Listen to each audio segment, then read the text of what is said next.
নমস্কার বন্ধুরা, আপনাদের জন্য এনেছি পশ্চিমবঙ্গ ও দেশ বিদেশের তাজা 50টি সকালের খবর। সময় স্রোত চ্যানেলে আপনাদের স্বাগতম। তাহলে আজকের খবর শুরু করা যাক। ইন্টারভিউ দিয়েই চাকরি পেয়েছিল ভাই, অযোগ্যদের লিস্ট বেরোতেই মুখ খুললেন বিধায়ক।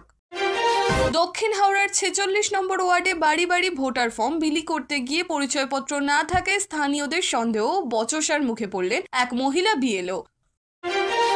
Institute of chartered accountants of India ICAI জানালো, জানুয়ারি 2026-এর সিএ পরীক্ষার রেজিস্ট্রেশন আজ থেকে শুরু। কলকাতা হাইকোর্টের রায় অনুযায়ী এসএসসি শিক্ষক নিয়োগে অভিজ্ঞ প্রার্থীদের সর্বোচ্চ 10 নম্বর দেওয়ার প্রক্রিয়া শুরু করেছে কমিশন। 6 নভেম্বর আচার্য সদনে নথি যাচাই হবে। এই সিদ্ধান্তে মেধা তালিকায় বড় পরিবর্তনের সম্ভাবনা। প্রায় 2500 প্রার্থীও অতিরিক্ত নম্বরের দাবিতে রয়েছেন। ইন্ডিয়া মেট্রোলজিক্যাল ডিপার্টমেন্ট IMD উত্তর ভারতের বেশ কিছু এলাকায় বজ্রপাত, ঘণ্টাব্যাপী ঝড় এবং দমকা হাওয়ার সতর্কতা জারি করেছে। এসএসসি গ্রুপ COD নিয়োগে অযোগ্যদের তালিকা প্রকাশ করেছে। সেখানে মোট 3512 জনের নাম রয়েছে এবং তাদের মধ্যে 2591 জন OMR জালিয়াতি ও সুপারিশ ছাড়া চাকরি পেয়েছিলেন। মালদায় বিজেপির বিজয় সম্মেলনীতে মিঠুন চক্রবর্তী ঘোষণা করলেন, প্রতিটি বিধানসভায় 150 জন তরুণ নিয়ে মিঠুন যোদ্ধা নামে কুইক রেসপন্স টিম গঠন করবে বিজেপি। SIR ইস্যুতে তৃণমূলকে আক্রমণ করে তিনি বলেন, পরের বিধানসভা নির্বাচনী শেষ লড়াই, দল চাইলে মুখ্যমন্ত্রী হতেও প্রস্তুত। ভারতের হাতে নয় স্থায়ী ট্রফি, মহিলা বিশ্বকাপের আসল কাপ ফেরত নেবে ICC, বদলে মিলবে রেপ্লিকা। হিউন্ডাই মোটর ইন্ডিয়া আগামী 4 নভেম্বর 2025-এর নতুন হিউন্ডাই ভেনু 2025 মডেল চালু করতে যাচ্ছে। বুকিং শুরু হয়েছে।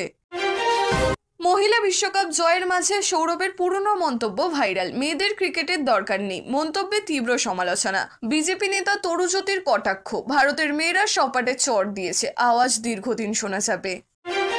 বাংলাদেশে ভোটের আগে ফের মাথাচাড়া ভারত বিরোধিতা, তিস্তা নিয়ে রাস্তায় ছাত্ররা, চীনকে আমন্ত্রণের সুরে। উদ্বেগ দিল্লিতে, শিলিগুড়ি করিডোর ঘিরে বাড়ছে কৌশলগত চাপ। বিশ্বকাপ জেতার পরই হরমোনকে অধিনায়কত্ব ছাড়ার পরামর্শ দিলেন প্রাক্তন ক্যাপ্টেন শান্তা রঙ্গস্বামী। স্মৃতি মান্দানাকে নতুন নেতা হিসেবে চান, বললেন ভবিষ্যতের জন্য জরুরি সিদ্ধান্ত। মহিলা বিশ্বকাপ জয়ের পর হিমাচল তারকাকে 1 কোটি টাকার পুরস্কার ঘোষণা করলেন মুখ্যমন্ত্রী। রেণুকা ঠাকুরকে সরকারি চাকরির আশ্বাসও, বললেন রাজ্যের গর্ব তুমি। ভারতের শেয়ার বাজারে লাভ তোলা, কাজ ঘাটায়। নিফটি 50 ও BSE সেন্সেক্স সামান্য পতন দেখেছে। পশ্চিমবঙ্গে নতুন করে SSC নিয়োগ প্রক্রিয়া শুরু। গ্রুপ COD-তে মোট 8477 শূন্যপদ, যোগ্যতা প্লাস অভিজ্ঞতা নম্বর যোগ ও নভেম্বর থেকে আবেদন শুরু। SSC দুর্নীতিকাণ্ডে কালীঘাটের কাকুর জামিন মামলায় সরে দাঁড়ালেন বিচারপতি তীর্থঙ্কর ঘোষ। ময়নাগুড়িতে SIR তালিকায় বাবা মার নাম না থাকায় পথ অবরোধ, উত্তেজনা ছড়ালো উত্তরে। সংখ্যালঘুদের আশঙ্কা, নাগরিকত্ব যাচাই শুরু, প্রশাসন বলছে তথ্য বিভ্রাট। মোহাম্মদ আজহারউদ্দিনকে তেলেঙ্গানা সরকারের মন্ত্রিসভায় সংখ্যালঘু কল্যাণ ও জনপ্রতিষ্ঠান সংক্রান্ত মন্ত্রিত্ব দেওয়া হয়েছে। SIR নিয়ে আতঙ্কে রাজ্যবাসীকে আশ্বস্ত করলেন মমতা, বললেন কারো নাম বাদ পড়তে দেব না। বিজেপির বিরুদ্ধে ভোটার বাদ দেওয়ার অভিযোগ, প্রয়োজনে আদালত যাওয়ার আহ্বান মুখ্যমন্ত্রীর। হাওড়ায় শিল্পে 10,300 কোটি টাকার বিনিয়োগ, তৈরি হবে 52,000 কর্মসংস্থান। MSME সিনার্জি থেকে উদ্যোক্তাদের ঋণ ও ছাড়পত্র, শিল্প শহরে নতুন আশার আলো। নবান্নে মুখ্যমন্ত্রীর বৈঠক, কৃষি, পুলিশ, সিনেমা স্ক্রিনিং ও সোশ্যাল মিডিয়া ইউনিট গঠনে বড় সিদ্ধান্ত রাজ্যের। কৃষকদের ধান কেনা, কলকাতা পুলিশের পদোন্নতি, ডিজিটাল ফিল্ম স্ক্রিনিং ও জেলায় সোশ্যাল মিডিয়া ইউনিট অনুমোদন। SIR এর প্রতিবাদে গতকাল কলকাতায় তৃণমূলের মেগা মিছিল, নেতৃত্বে মমতা, অভিষেক। সংবিধান হাতে পথে মুখ্যমন্ত্রী। 7 মৃত্যু নিয়ে প্রশ্ন, বিরোধীদের কটাক্ষে উত্তেজনা। রাজ্য জুড়ে SIR যাচাই শুরু, বাড়ি বাড়ি যাচ্ছেন বিএলওরা।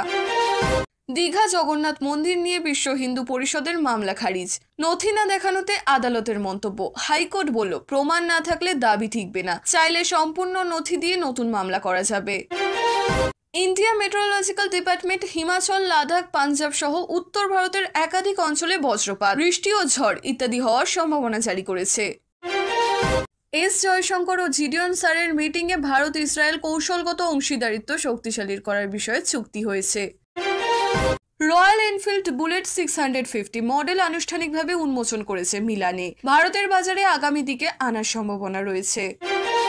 হোয়াটসঅ্যাপ মেটা বিতর্কে বড় রায়, NCLAT ডেটা শেয়ারিং নিষেধাজ্ঞা তুলল। মেটার 200 কোটির বেশি জরিমানা বহাল। ভারতের গণতন্ত্র বিনিয়োগকারীদের আকর্ষণ করছে লোকসভা স্পিকার ওম বিড়লার মন্তব্য। নেটফ্লিক্সের দ্বিতীয় ইন্ডিয়া হাব আসছে হায়দ্রাবাদে। দক্ষিণ ভারতে ওটিটি ইন্ডাস্ট্রিতে বড় ধাক্কা। গ্রোয়ের বড় প্ল্যান, কমোডিটি ও ওয়েলথ সেগমেন্টে ফোকাস। আইপিওতে $7 বিলিয়ন ভ্যালু লক্ষ্য। ভারত তৃতীয় বৃহত্তম অর্থনীতি হতে চলেছে। ব্যাংক প্রাইভেটাইজেশন নিয়ে ভয়ের কিছু নেই, নির্মলা সীতারামন। উত্তর পূর্বে নতুন রাজনৈতিক ফ্রন্ট, 4 আঞ্চলিক দলের একত্রীকরণে নেতৃত্ব কনরেড সানগামা। ভারত ও বাংলাদেশি নাগরিকদের টেম্পোরারি ভিসা বাতিলের কথা ভাবছে কানাডা। ইমিগ্রেশন জালিয়াতি ইস্যুতে কড়া অবস্থান। গর্বের মুহূর্ত, ভারতীয় অদিতি গোভিত্রিকার হলেন মিসেস ওয়ার্ল্ড ইউএইর ন্যাশনাল ডিরেক্টর। ক্যালিফোর্নিয়ার সড়ক দুর্ঘটনা, ভারতীয় বংশোদ্ভূত ট্রাক চালককে হোমিসাইড চার্জ, তদন্তে মদ্যপানের প্রমাণ মেলেনি। চ্যাটজিপিটি গো এখন ভারতে 12 মাস ফ্রি, নতুন ও পুরনো ইউজারদের জন্য অফার অ্যাক্টিভ। উলুবেড়িয়া এবং ডানকুনিতে এসআইআর সংক্রান্ত উদ্বেগের কারণে দুজনের মৃত্যুর অভিযোগ উঠেছে, জানিয়ে রাজ্য জুড়ে নতুন করে আতঙ্ক ও রাজনৈতিক উত্তাপ সৃষ্টি হয়েছে। পাঁশকুড়ার একটি গ্রামে ঘরে ঢুকে এক বিবাহিত বধূকে 2 কিশোর গণধর্ষণ করেছে বলে অভিযোগ উঠেছে। ঘটনায় এলাকাবাসী হতবাক। এসআইআর নিয়ে রাজ্য সরকার পরপর 2 দিন দ্রুত শুনানির জন্য হাইকোর্টে আবেদন জানালেও বিচারপতি তা গ্রহণ করেননি। এসআইআর এর ফর্ম বিলি করতে গিয়ে হাওড়ার কিছু এলাকায় বুথ লেভেল অফিসাররা পরিচয়পত্র সংক্রান্ত বাধার মুখে পড়েছেন। গত 4 দিনে পশ্চিমবঙ্গ সীমান্ত থেকে 98 জন অবৈধ বাংলাদেশি অনুপ্রবেশকারীকে গ্রেফতার করা হয়েছে, যাদের অনেকেই এসআইআর এর ভয়ে দেশ ছাড়ার চেষ্টা করেছিল। ভোটের আগেই পূর্ব মেদিনীপুরের খেজুরিতে গোষ্ঠীদ্বন্দ্বে জড়িয়ে বিজেপির 4 জন নেতা গ্রেফতার হয়েছেন।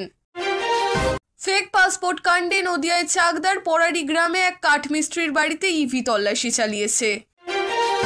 শোভন চট্টোপাধ্যায় তার বান্ধবী বৈশাখী বন্দ্যোপাধ্যায়কে সঙ্গে নিয়ে দীর্ঘ 7 বছর পর তৃণমূলের দপ্তরে যান এবং আনুষ্ঠানিকভাবে দলে প্রত্যাবর্তন করেন।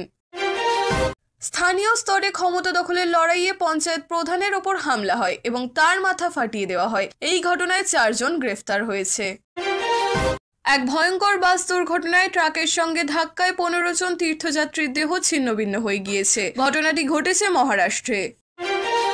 পাঞ্জাবের মুখ্যমন্ত্রীর জুতো পাহারা দেওয়ার জন্য নির্দিষ্টভাবে 2 পুলিশ কর্মীকে মোতায়েন করার নির্দেশিকা ভাইরাল হওয়ায় নতুন বিতর্ক শুরু হয়েছে।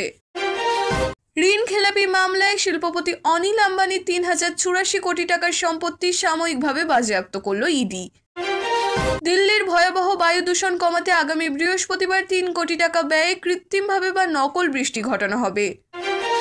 দুবাইয়ে আজ আইসিসির 4 দিনের গুরুত্বপূর্ণ বৈঠক শুরু হয়েছে, যার দিকে তাকিয়ে আছে বিসিসিআই।